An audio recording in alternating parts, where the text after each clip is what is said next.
I'm so pumped that you're watching my YouTube channel. Thank you for joining me today. We're continuing our series, Road Trip with Jesus, what it means to follow Jesus. And I love this series because I think it really encourages us to kind of make sure we scope in, why are we doing what we're doing? Why do we do the Bible stuff? Why do we just looking to kind of get something out of God, or is there something more intentional, more purposeful? And I like this idea of following Jesus. What does that look like? So today we're talking about some obstacles. And I read about these in Luke chapter 9, verses 57 to 62. And there were 3 obstacles. And Jesus, it was interesting because as they were going along the road, somebody said to Jesus, "Hey, dude, I really want to follow you." And these are the 3 obstacles. Number 1, Jesus says, the foxes have holes, the birds have nests, but the Son of Man has no place to lay his head. And sometimes it's difficult to follow Jesus when things are uncomfortable or inconvenient.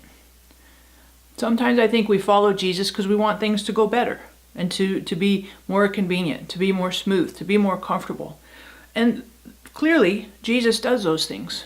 But are we willing to follow Jesus even when it's not comfortable and it's not convenient? Sometimes those are obstacles that we need to acknowledge and yet say, okay, it's not a hurdle that's going to kind of waylay me. I'm going to press through regardless of the comfort obstacle. The second obstacle, and I like this, Jesus said to another person, "Follow me." And the guy that Jesus said that to said, "Okay, fine, I'd love to follow you, but first let me go bury my father." And sometimes another obstacle, not only comfort, but sometimes obstacles can come from our past. Maybe you've been hurt by a pastor, you've been hurt in a church. Maybe you have a mindset, from maybe some upbringing that, Christians are stupid, or maybe you were raised agnostic, or there are all kinds of things from our past that can be obstacles to following Jesus, obstacles in believing and having faith. And we need to acknowledge those obstacles and not let them play into our current decisions and mind frame.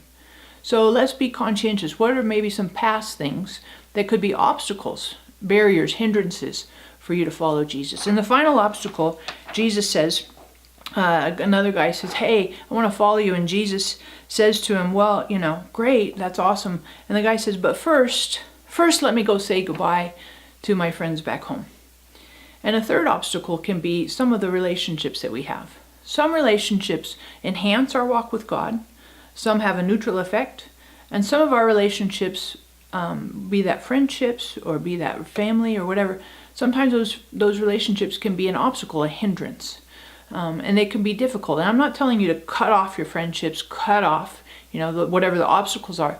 But I am saying it's important to acknowledge, yeah, that's difficult for me. Though that person, when I talk about Jesus with them, it's a little tricky for me. There's a few things I have in my heart, and maybe they've said some things from the past that you're like, you don't know what to say.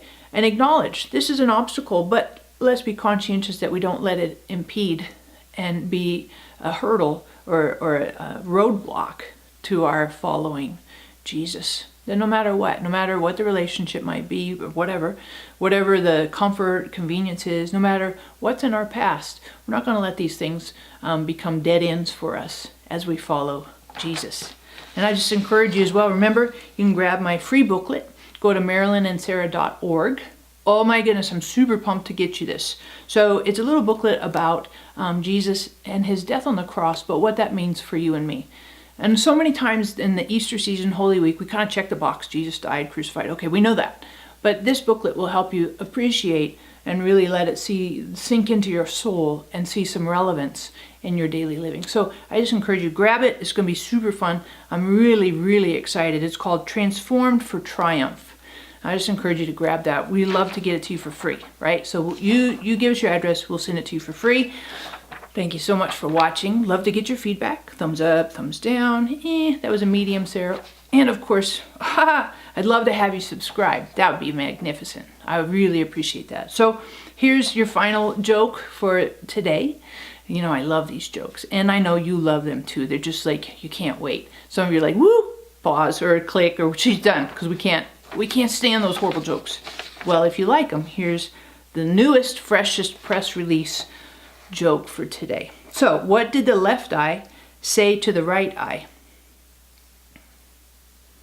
Alrighty, here we go. Between you and me, something smells.